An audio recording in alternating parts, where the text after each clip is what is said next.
আমি আজকের এই দিনে বাংলাদেশ নারী শ্রমিক কেন্দ্রের ডাকে যে সমাবেশ আপনারা অনুষ্ঠান করছেন, সেই সমাবেশের সাথে সংহতি প্রকাশ করছি, একাত্মতা প্রকাশ করছি। আপনারা সবাই জানেন আজকে সারা বিশ্বের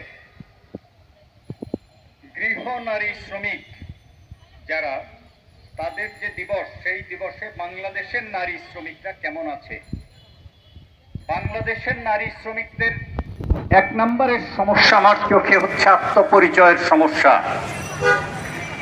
বাংলাদেশের গোটা নারীদেরই আত্মপরিচয়ের সমস্যা আছে।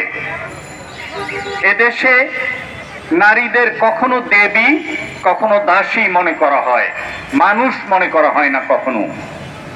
সেই জায়গা থেকে আমরা প্রথম যেটা চাই সেটা হচ্ছে নারীদের মানুষ মনে করা হোক। নারীরা দেবী কিংবা দাসী হয়ে থাকতে চায় না, মানুষ হয়ে থাকতে চায়। এই মানুষ পরিচয়ের মধ্যেও আমাদের দেশের গৃহ শ্রমিকদের পরিচয় সত্যিকার ভাবে নেই। রাষ্ট্রশক্তি এখানে কাউকে গৃহকর্মী বলতেছে, যারা নিয়োগকারী তারা কখনো কাজের বুয়া বলতেছে, কাজের ছেলে বলতেছে, কাজের মেয়ে বলতেছে। এগুলিতে আমি বিব্রত বোধ করি যেখানটায়, সেটা হচ্ছে বাসায় একজন যদি কাজের মেয়ে থাকে তো বাকিরা তো সব অকাজের হয়ে যায়। এখন এই যে বাকিরা সব অকাজের হয়ে যায়, আমরা তো অকাজের হতে চাই না।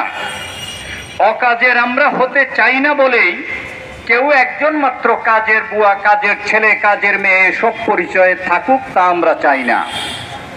আমরা কোনটা চাই? আমরা চাই তারা একটা শ্রমিক পরিচয়ে লাভ করুক। তারা শ্রম দিচ্ছে, বাসা বাড়িতে অত্যন্ত প্রয়োজনীয় শ্রম যেহেতু তারা দিচ্ছে, তাদের পরিচয় হবে শ্রমিক। তারা শ্রম আইনের অধিভুক্ত হবে, সেটাই আমাদের প্রধান দাবি, প্রথম দাবি। এরপর দ্বিতীয় যে কথা, তাদের শ্রম সময়, তারা কত ঘন্টা শ্রম দেয়। এই সভ্য দুনিয়ার সমস্ত মানুষ 8 ঘন্টা শ্রম দেয়, 8 ঘন্টার পরে শ্রম দিলে সেটাকে ওভারটাইম বলে। কিন্তু গৃহ শ্রমিকদের বেলায় কোনো 8 ঘন্টা শ্রম নাই। সেখানে শ্রম উদয়াস্ত, সেই সকালবেলা থেকে শুরু করে, ঘুম থেকে ওঠার থেকে শুরু করে ঘুমানো পর্যন্ত সমস্ত সময়টা তাকে শ্রম দিতে হয়। আবার পার্ট টাইম যারা কাজ করে তাদেরও কাজের সীমারেখাটা পাল্টে যায় ক্রমশ।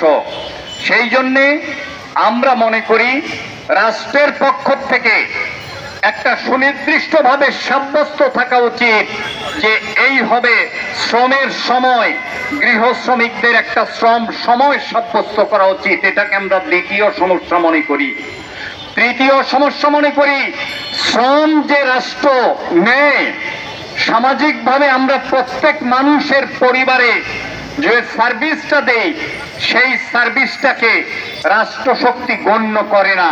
ফলে যখন নিয়োগ কর্তৃপক্ষ নিয়োগ যারা দেয়, তারা একটা গৃহ শ্রমিককে কি কাজ করতে হবে, কি কাজ করতে হবে না সেটা সাব্যস্ত করে দেয় না, এবং ক্রমাগত নির্যাতন চালায়, নিপীড়ন চালায়, হত্যা চালায়, যৌন নির্যাতন চালায়।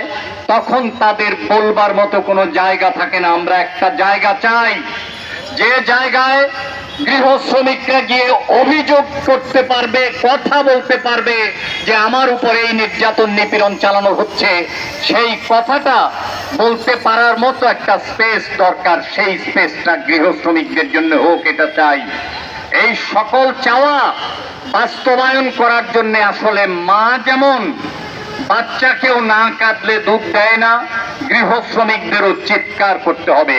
তাদের চিৎকারই কেবলমাত্র তাদের দাবি আদায়ের পথকে সুগম করবে, সেটা আমি বিশ্বাস করি। ফলে সেই চিৎকার করার জন্য গৃহ শ্রমিকরা সারা বাংলাদেশে আরো বেশি সংগঠিত হন, আরো বেশি সোচ্চার হন, আরো বেশি সংগঠনের পতাকা তলে সমবেত হয়ে চিৎকার করে দাবি তুলুন এবং আপনাদের অধিকার ও মর্যাদা অর্জন করুন। এই কথা বলে আপনাদের সবাইকে পুনরায় আজকের এই দিনে শুভেচ্ছা এবং অভিনন্দন জানিয়ে আজকের আমার এই বক্তব্য এখানেই সমাপ্তি ঘোষণা করছি।